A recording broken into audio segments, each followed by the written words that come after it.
हम लोग मान रहे थे कि हमारे देश को एक अर्थशास्त्री प्रधानमंत्री मिला और जिसके कारण महंगाई कम होगी, रोजगार की निर्मित होगी, देश में विकास होगा। पर वो तो हुआ ही नहीं, केवल भ्रष्टाचार बढ़ा। और भ्रष्टाचार भी एक कारण है जिसके कारण महंगाई बढ़ी। आज हमारे देश में 10 लाख से ज़्यादा किसानों ने आत्महत्या की है और 50% आबादी ऐसी है कि जिनका रोज का इनकम 20 रुपये प्रतिदिन से कम है।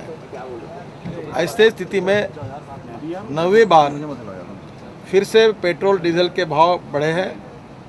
सरकार का जब पेट्रोल डीजल के भाव बढ़ते हैं तो उतना टैक्स भी बढ़ता है और टैक्स में राहत देकर गरीबों को राहत दी जा सकती थी, पर सरकार का ये निर्णय जो है ये गरीबों के ऊपर एक प्रकार से अन्याय करने वाला है। और मैं ये मानता हूँ कि लगातार बढ़ती हुई महंगाई, इन्फ्लेशन, ये आज इस कांग्रेस सरकार की, यूपीए सरकार की देन है। जब एनडीए और अटल बिहारी वाजपेयी जी के नेतृत्व में सरकार थी तब ऐसी स्थिति नहीं थी। कांग्रेस ने गरीबी हटाओ का नारा दिया है, पर ये गरीबी हटाओ नहीं है, तो गरीबों को बर्बाद करने वाली सरकार है, गरीबों को मिटाने वाली सरकार है। किसान आत्महत्या कर रहे हैं, अब गरीब लोग भी आत्महत्या करने के सिवा उनके सामने कोई पर्याय नहीं है। और मैं ये मानता हूँ कि ये गरीबी, भुखमरी और महंगाई ये कांग्रेस पार्टी का पाप है।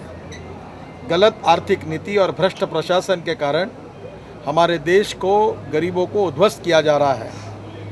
सोनिया जी कहती थी कि कांग्रेस का हाथ गरीबों के साथ। ये कांग्रेस का हाथ गरीबों के साथ नहीं है, तो गरीबों का जेब काटने वाला हाथ है जो गरीब को बर्बाद कर रहा है। ये दूसरी बात मैं कर्नाटक के बारे में बोल रहा था, वही पूछ रहा था। क्या राज्यपाल को अब तुरंत वापस बुला देना?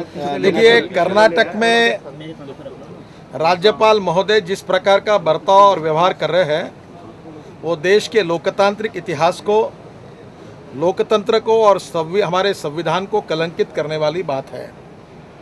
अभी चुनाव हुआ, बाई इलेक्शन हुए, तीनों सीटों पर हम जीते हैं। सुप्रीम कोर्ट ने निर्णय देने के बाद जिन विधायकों को फिर से बहाल किया गया उन्होंने भारतीय जनता पार्टी के सरकार को समर्थन किया है। पूरी मेजॉरिटी हमारे साथ है।